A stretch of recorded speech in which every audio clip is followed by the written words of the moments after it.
त्रिपुरेश का रुख करते हैं जो कि देवरिया से इस वक्त हमारे साथ जुड़े हुए हैं। त्रिपुरेश, आप जरा देवरिया की जनता से बात करिए। लगातार मौर्य लगातार जो करते आ रहे हैं, तो कहीं न कहीं इसमें अखिलेश यादव की मौन सहमति है और अखिलेश यादव और नसीहत दे रहे हैं। इसको देवरिया की जनता की क्या राय है जानने का प्रयास करेंगे। हमारे साथ देवरिया के वो मौजूद हैं। क्या कहना चाहेंगे भाई साहब, जो अभी टिप्पणी अब अखिलेश यादव को ज्ञान हुआ है कि ऐसा नहीं बोलना चाहिए। धर्म हमारा सनातन और धर्म के राजनीति करना, धर्म का विरोध करना, ये तो बना। और मैं क्या आम जनता की मानस रही और पूरी तरह से जनता घोषित है धर्म को राजनीति से अलग रखना। आपका क्या कहना भाई साहब? अब जाके मेरा मानना ये है कि केवल नसीहत देने से काम नहीं चलेगा, उनको उन पर कड़ी कार्रवाई करनी चाहिए और पार्टी से निलंबित करना चाहिए। अब जाके समाज बहुत जागरूक हो चुका है और जो भी किसी प्रकार की राजनीतिक उद्देश्य से किया कर रहे हैं हमारे माननीय नेतागण, उस पर समाज। त्रिपुरेश, आपकी आवाज ठीक से नहीं मिल पा रही है, मैं आपके पास वापस लौट रही हूँ। शाहजहांपुर शिव कुमार के पास आपको लेकर चलते हैं। शिव, आप जरा वहां पर जनता से बात करिए। बिल्कुल आकांक्षा, हमारे साथ यहाँ वो लोग मौजूद हैं जो जब से इन बयानों को सुना है कि वो अलग अलग धर्म के बारे में बयान देते हैं, कभी गीता के बारे में, कभी रामायण के बारे में। आज उन्होंने कह दिया कि हिंदू कोई धर्म ही नहीं है। कुछ लोग हमारे साथ यहाँ मौजूद हैं, उनसे बात करेंगे। आज स्वामी प्रसाद मौर्य का लेटेस्ट बयान है कि हिंदू कोई धर्म ही नहीं है। कभी बोलते हैं कि रामायण कुछ नहीं है, कभी रामचरितमानस के बारे में बोलते। क्या आपको क्या लगता है, क्या होना चाहिए? अखिलेश यादव की सह पर स्वामी प्रसाद मौर्य लगातार ऐसी बदजुबानी कर रहे हैं और ये अपने निचले स्तर को भी पार कर चुके हैं। मुस्लिम तुष्टीकरण के कारण बार बार हिंदू आस्था के प्रतीकों पर, चाहे भगवान राम हो, चाहे रामचरितमानस हो, चाहे पूज्य गीता हो, बार बार उसका अपमान ये कर रहे हैं। लेकिन इनके मनोरथ में ये सफल नहीं होंगे। इनकी और दुर्दशा होगी जैसे जैसे ये हिंदू धर्म के प्रतीकों का अपमान करेंगे, उससे ज्यादा दुर्दशा इनकी और समाजवादी पार्टी की होने वाली। लेकिन अखिलेश यादव तो कोई कहते चेतावनी तो देते हैं लेकिन कोई कार्रवाई नहीं करते। अरे आप कैसी बात कर रहे हैं? काहे की चेतावनी?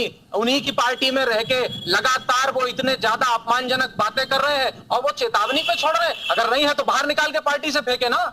चेतावनी से क्या होता है? आपको क्या लगता है कि आज धर्म की बात करते हैं, वो अधर्म की बात करते हैं, कभी कोई का बयान देते हैं, अलग बयान देते हैं। क्या लगता है, क्या क्या मानते हैं? अगर आप मुझसे ऐसे आम जनता बात करेंगे तो मैं एक चीज कहना चाहूंगा, हमारे देश का संविधान बहुत ही खूबसूरत है।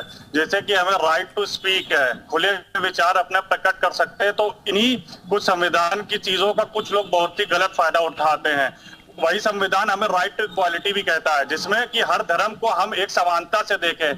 तो मैं तो बस ये पूछना चाहता हूँ मौर्य जी से कि आपको किसने अधिकार दिया कि आप किसी भी धर्म के खिलाफ कुछ भी बोले? और धर्म की अज्ञानता ही मूर्खता का कारण होता है। दूसरी चीज, अगर आप इतनी बड़ी पार्टी से जुड़े हुए हैं तो आपको कम से कम धर्म का नहीं तो संविधान का ज्ञान तो होना ही चाहिए। तो कृपया करके उस संविधान को ही पढ़ लीजिए। बिल्कुल संविधान का ज्ञान होना चाहिए। और आपके पास वापस लौट रही हूँ। एक बार फिर से साध्वी गीतांबा जी इस वक्त हमारे साथ है, उनका फिर से हम रुख करते हैं। जनता की साध्वी जी अलग अलग प्रतिक्रियाएं जरूर सामने आ रही हैं, लेकिन लग नहीं रहा कि स्वामी प्रसाद मौर्य अखिलेश यादव की बात मानते हुए नजर आ रहे हैं जो नसीहत उन्होंने दी, क्योंकि अब फिर से वो इसी बात का जिक्र कर रहे हैं कि हिंदू धर्म एक धोखा है। नहीं, देखिए, अगर अखिलेश यादव को हमारे सनातन धर्म से, हमारे हिंदुओं से अगर इतना भी लगाव है तो सबसे पहले इनको पार्टी से निकालना चाहिए। दूसरी बात, अगर इनसे हमदर्दी है अखिलेश यादव को तो इनको आगरा भर्ती करा देना चाहिए। नहीं तो ये बिना दिमाग के आदमी है, बेतुकी बातें ये बोल रहे हैं। हमेशा जब देखो तब सनातन धर्म के खिलाफ बोल रहे हैं। ये हिंदू माने जानते हैं कि क्या होता है? हीन माने होता है गंदा, दूषित। दू मतलब होता है फेंकना। जो अपने अंदर की हीन गंदी दुष्ट भावनाओं को बाहर फेंक दे वो हिंदू है। और हिंदू शब्द इतना निर्मल शब्द है, उसको ये किस तरह से संबोधन कर रहे हैं कि हिंदू एक धोखा है। इनको शर्म नहीं लग रहा है कि तुम भी किसी हिंदू के घर में पैदा हुए हो, तुम्हारा भी मुंडन चुंडन हुआ है, तुम्हारी भी 16 क्रियाएं हुई होंगी, 16 संस्कार किए होंगे। हिंदुओं के जो 16 संस्कार हुए हैं वो तुम्हारे साथ भी हुआ होगा।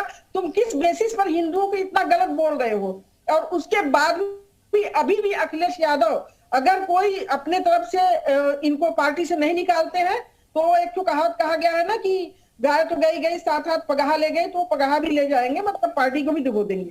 हमारी तरफ से ये है। ठीक है, यानी आप यही मांग करती हैं कि इनको पार्टी से निकालने की बहुत जरूरत है। एक बार फिर से मयूर का रुख कर लेते हैं। मयूर, आप जरा कुछ और लोगों से बातचीत करिए।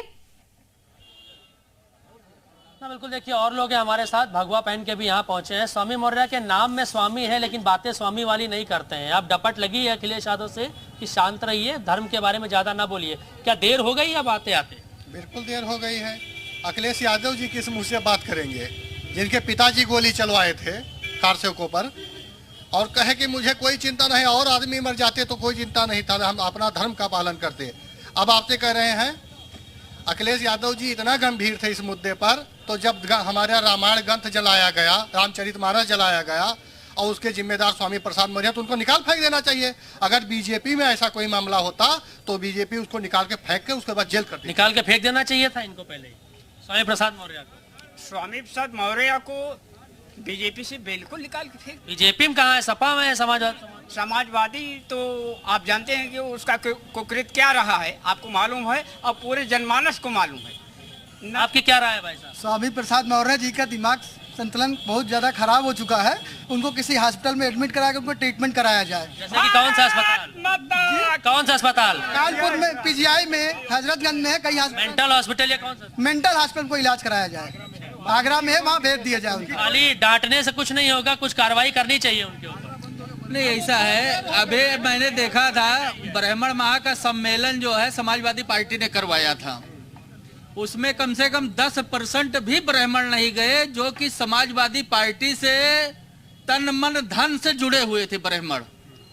तो इसका मतलब ये है कि जब अखिलेश यादव ने पहली बार इन्होंने टिप्पणी किया था हिंदू धर्म पे, 2 नेता जो है इस्तीफा भी दे दिया था, छोड़ दिया था समाजवादी पार्टी, तो अखिलेश यादव जी क्या कर रहे थे? क्या कर रहे थे अखिलेश यादव? आप बताइए क्या कर रहे थे अखिलेश यादव? पहले क्यों नहीं कार्रवाई की?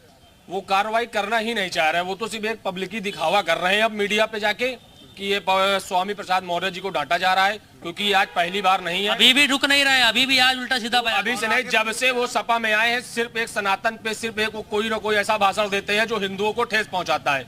ये काम मतलब भाजपा में हुआ होता तो अब तक नेता को पार्टी से बाहर भी कर दिया होता उसको विरोध भी। नुकसान हो गया समाजवादी पार्टी? बिल्कुल नुकसान हो गया। अभी जो स्वामी प्रसाद मौर्य जी बोले हैं हिंदू शब्द, मैं उस पर बताना चाहता हूँ।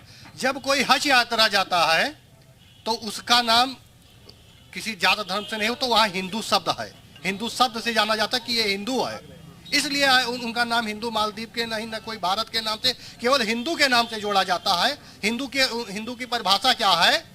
वो तो राम पर बोलते हैं और हिंदू पर बोलते हैं, उनको तत्काल पार्टी से नहीं है भैया, सनातनी धर्म है, मैं बता रहा हूँ। ये भाजपा वाले हिंदू धर्म करके ये क्या करना चाहते हैं? सनातन एक हमारा धर्म है, ठीक है, और सनातन पे जो है भारतीय जनता पार्टी के लखनऊ में किस तरह का माहौल है, ये मयूर लोगों से बातचीत के जरिए आपको इस वक्त दिखा रहे हैं। लखनऊ की जनता या फिर देवरिया की जनता, शाहजहांपुर की जनता या मिर्जापुर में किस तरह का माहौल टाइट है, ये आप देख रहे हैं। अलग अलग प्रतिक्रियाएं सभी लोगों की, और ज्यादातर नाराजगी अभी भी अखिलेश यादव को लेकर लोगों के मन में है। साध्वी गीतांबा जी, आप हमारे से जुड़ी, बहुत शुक्रिया आपका। तमाम सहयोगी हमारे से जुड़े हुए थे, बहुत शुक्रिया आप सभी सहयोगियों का। तो पूरी तरह माहौल टाइट है। अखिलेश यादव ने जिस तरह अब नसीहत दी है, लेकिन सभी को ये लग रहा है कि अब बहुत देरी हो गई है। शायद अखिलेश यादव भी समझ रहे हैं, क्योंकि ज्यादा वक्त अब नहीं बचा है, और अगर ऐसे में नाराजगी लोगों के अंदर हो गई तो नुकसान अखिलेश यादव को उठाना पड़ेगा। एक छोटे से ब्रेक लें, यहाँ पर